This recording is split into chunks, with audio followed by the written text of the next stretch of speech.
Sourdough Kathy here, and I'm here to, it's been a long time since I spoke to you regarding my worms. My original video showing you my worm room was probably the last time I did anything big regarding them. So this is something I want to talk about because I nearly lost all of my red wigglers. Now my red wigglers were in the vermi bag. And I spoke on the first video about how I had put in the worms improperly, and that's why I was getting wet castings and lots of worms in the bottom. So I did what Tom told me to, and I was taking my castings more often. When I finally got down to a certain point, I emptied it all out and I got all the worms out. Well, the worms were very scrawny, and there was certainly not 6 pounds of worms in there anymore. There were probably maybe 2.5 pounds of worms left, if that much. But I took and I went ahead and I started another bin, I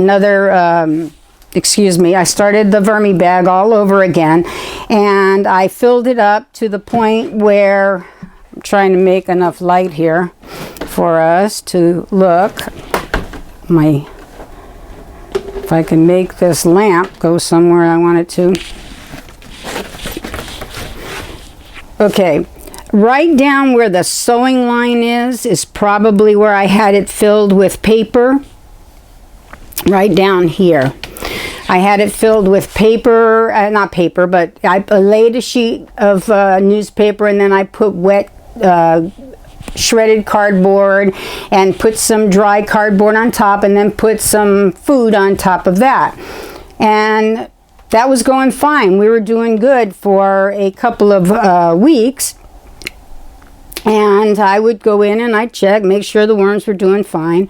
And they were okay, and everything seemed to be doing well. And then this was one thing, everybody kept telling me, oh, let the worms go, don't keep checking on them, you don't have to keep checking on them. Well, I let it go for about probably 4 or 5 days at one point, because they had plenty of food, plenty of bedding. I knew they would be fine. But my spidey senses went up when I opened it up, and I started checking around for worms. I wasn't seeing a lot of worms. I was seeing almost no worms. So I decided to empty it out. And when I emptied it out, this is what I got. Now, it appears to have broken down more since it's been sitting here, but this is a 7-gallon thing, and it's up to the 2-gallon mark. And as you can see, there's bedding in there, but like I said, all I could find was approximately 2 tablespoons of the skinniest, scrawniest looking worms you've ever seen. And I've checked since to see if any eggs, and this was over a month ago, probably a month and a half ago, and I've seen nothing. So that's gone. There's no eggs in it, there's no wisps in it, there's nothing. And this will go out to the garden as mulch or whatever. But what I did do to save it was I took this 2-gallon or 3-gallon tote here, and I put some bedding in the bottom, and I put some eggshell, and I put some food, and I left them there for a couple of days, and within the 3rd or 4th day they were starting to get a little bigger. They were pretty feisty. They were doing better. Now it's been probably 3 or 4 weeks, and just the other day I switched them over to a bigger tote, and that tote is right here. And they're underneath there. The problem is I just made this video and did not turn on my camera voice. So let's see if we can find some. Here's some right here. You see those? I hope.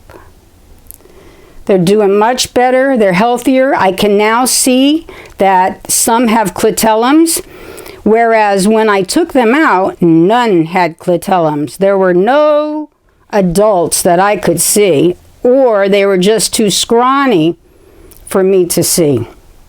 But as you can see, they're doing good. So they've got this bigger tub now, and when I do migration, I don't do like most people do where I fill the whole bottom. I leave this section without anything, and I personally just work on this side of the bin, probably 3/4 of it. That's about 3/4 of this tub, and I think this is probably a 14-gallon. Yep, exactly, 14-gallon tub. This is just something to say that if you're raising worms, you know, a lot of people say, leave them alone, they'll do their own thing. But you know, I have found that every time I've left them alone, something happens. I had it happen once before, about a summer ago, when I had a brother-in-law up here, and I couldn't come in the room as often, and I had a very large bin full of red wigglers. As a matter of fact, it was probably one like this, the Costco ones, the really large ones, and it was filled with cardboard. Wet cardboard, not soaking wet cardboard, but damp cardboard, and then some of it had wetter cardboard. And I was giving it food, and I was, you know, and yet something didn't look right. Something just didn't look right to me one day when I came in. And so I went in, and almost all the worms were gone again. And I said, something's not right. So I put in I took water. I have a gallon jug here that I keep in the room, right here, with some holes on top, and I watered that thing down good. And within a couple of days, they started perking back up, started getting bigger. You know, they're resilient, but if you think you can just leave them go on their own and not keep an eye on them for their water levels and everything else, especially if it gets hot or cold or whatever your house is, you're only fooling yourself. So it's just a little bit of a video to let you know that we all have issues with our worms and things can go wrong. I hope you enjoyed this. I hope you'll give me a check. I hope you'll subscribe if you're interested in worms or gardening or any of those things. Of course, gardening time is gone, but you can always look at my old videos. I thank you for watching. I love you all. Take care. Bye-bye.